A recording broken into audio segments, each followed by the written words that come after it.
Okay. Yes, thank you for this review for CML. My question to Dr. Osman now. My question to Dr. Osman. I think now we are starting to have.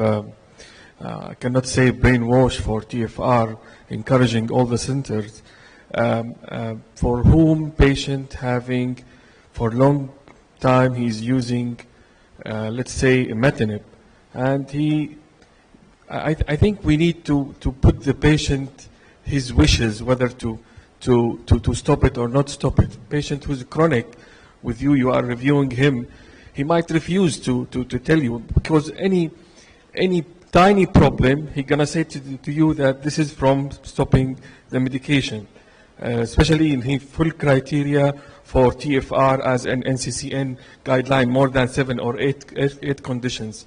So is there any evidence-based study, cost-effective, how much I'm gonna utilize for this of my institution, of money-wise, comparing while the patient he might be admitted or he might losing his MMR and resuming for him either second or high dose imatinib, second generation, or he might have a crisis. How much costing I'm paying for him each admission or for pushing him for transplant? This is a TFR question. As I mentioned, there was only one case of blast crisis in all of the trials combined. So the chance of CML progressing is low. But you are right in the point that we always have to have the discussion with the patient, what are their expectations, explain to them the risks, the need for monitoring and so on. I'm sure many patients would accept TFR trial because not many people want to take a drug long term, but at the same time, I have met patients who say that, I would rather, everything is going well, I'll just continue. I wouldn't force him to change, at least at this point. Monetary advantage, in one of the trials, I can't remember which one, which enrolled about 100 patients. With the TFR trial, within a few years, they saved 4-point-something million euros. So there is a clear financial advantage in stopping the TKI drugs. Yes, I have two questions, one for Dr. Binyam and one for Dr. Bahour.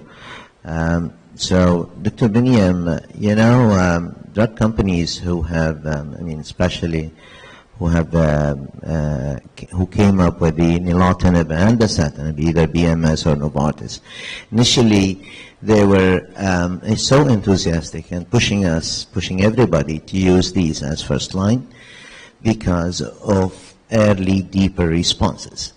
And when the TFR came, and they are again pushing that you are killing your patient if you are using imatinib, you should use a second generation to have a chance to TFR. Although all the trials that you have shown that used or stopped TKIs did not show a major difference between either patients who have used imatinib and then stopped the STIM and the A-STIM and the STIM2, or the Euroski or others, or the B4. Again, we are at the range of 50% who will remain negative, and half of the patients almost will relapse. And there is no difference in terms of progression-free or overall survival in the major studies that Dr. Naif has shown, which is the Dasigen and the Enostent. So, I don't know. There is a big enthusiasm, and we know for a fact that imatinib is the safest TKI so far. How can you answer this? I tend to agree with you in that even the second generation TKI studies are showing the 50% TFR. The only case where I would use it is probably young females, because I can stop it quicker if they are planning pregnancy and so on. That is for definite. We know that we will achieve the deep molecular response quicker with the second generation, which will allow us to stop quicker if they want to have family and so on. Even with that, I have doubts. And Dr. Abuhur, you have used the term generic, I mean referring to all generics. But I guess generics are different from each other also. Now, the drug that you have tested is Apotex imatinib.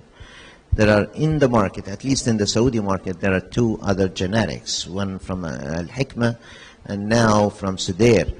I'm not sure if you are aware. I mean, and probably the Sudair imatinib is going to be the imatinib used in most of the hospitals. Yes. So what do you think about these other generics? Okay. Thank you for your question, actually, and I'm really glad that you brought it up.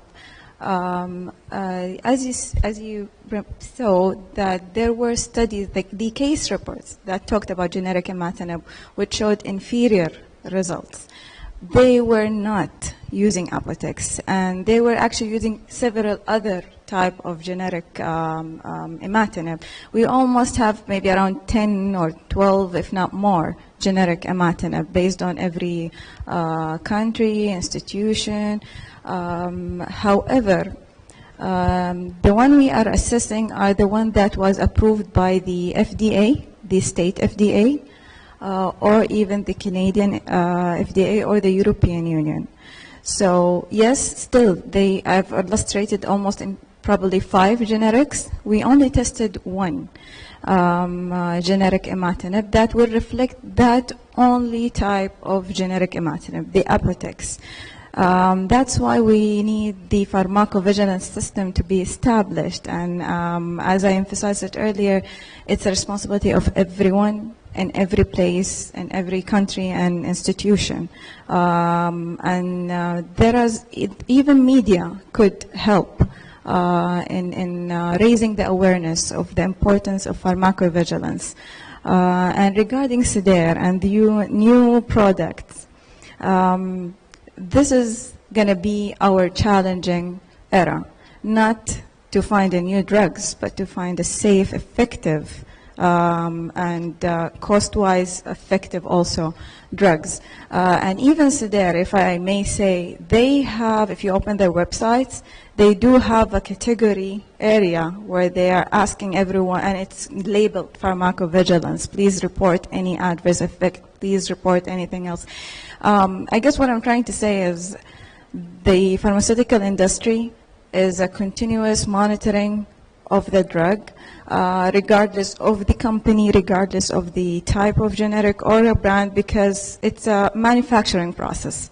And as you know, anything is repeated, there might be some kind of flaws. For example, in a specific batch, it doesn't have to be the whole product. So it's a new process, it's a new dimension to look at medication and to assess, especially the fact that now we have also biologicals and biosimilars. That's a different level also of pharmacovigilance. So yes, we are talking only about Apotex, and yes, we are talking only about indication of CML patients. Further follow-up need to be monitored, yes. We will need to monitor the medications in general in the future. There is another category of drugs which compete with this brand, which is faked. So most of the drug smugglers of morphine and cocaine and heroin, they stopped dealing with drugs. Now they moved to the market of faked medications. So you get the same box, but the content are faked. And that's another challenge that will face our patients, unfortunately. I mean, and the customs and the FDA and everywhere. And the faked medication is big business. The penalty is prisoning, unlike the drug smuggling is chopping neck. So, other questions? Yeah, Salim.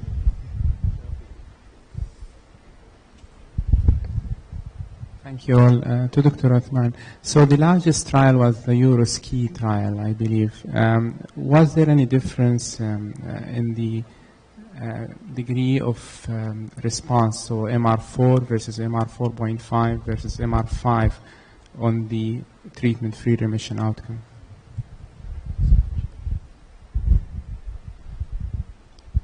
So the people who had MR4 for 2 years or more, their treatment-free remission was similar to the previous more stringent ones. What it means in practical terms is, yes, there will be detectable disease, but maybe the immune system, works in a different way at controlling it and keeping it at that. There will always be detectable disease, but it's not breaking through the MMR barrier. So maybe that is enough to keep them in remission long term. That's why I think most groups have now agreed to accept MMR as the cutoff point.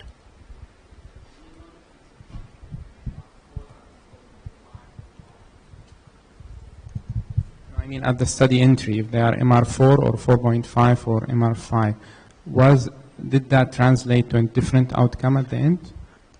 At the time of stopping the medication? Yeah. I'm not sure about the subgroup analysis. I have to look at it. I'm sorry about that.